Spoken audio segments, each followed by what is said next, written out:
Mexican drug cartels are increasingly utilizing underage mules to smuggle drugs into the United States. Now, in the past, a lot of the border states that had to deal with this situation would detain the underage mules and then deport them back to Mexico since they were juveniles and there wasn't really much need to prosecute them.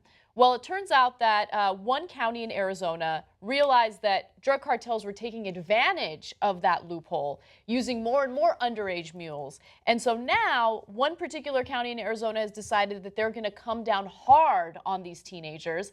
Not only are they going to prosecute them, but they're planning on prosecuting them and have prosecuted many of them as adults and thrown them in adult prisons. Let me give you the details. Since they launched the effort known as Operation Immediate Consequences, these names are just unbearable. Last May, county prosecutors have charged 51 juveniles as adults with drug trafficking, offering them 18 months in adult prison in exchange for a guilty plea. The youngest was 14 years old. So stop and think about that for a second. First of all, yes, they broke the law. I think there's a lot more context into that, which we'll get to in just a second. But just think about the fact that it's a 14-year-old who is nowhere near being an adult yet, being thrown into an adult prison.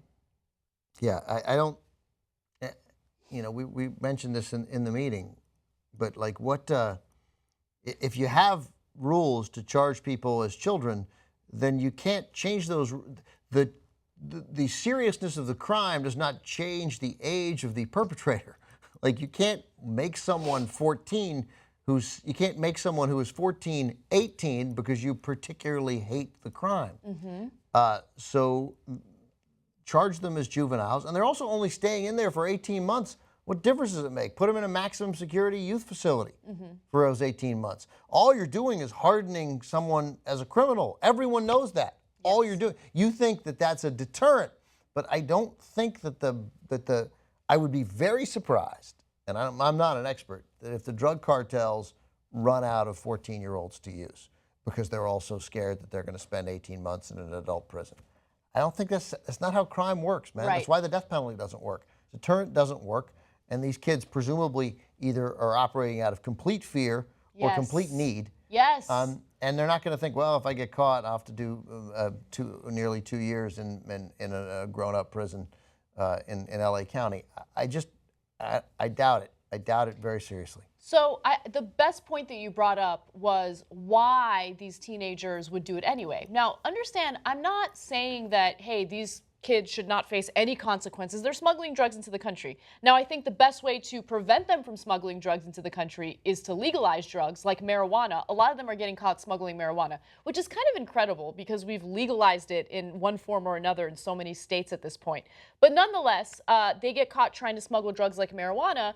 And a lot of them do it because of need. So, for instance, the LA Times profiled the story of Mario Nieblas, who apparently tried to smuggle a large amount of marijuana into the States because his family's living in poverty. He makes $47 a week, and the cartels were offering him $400 to do this one, action.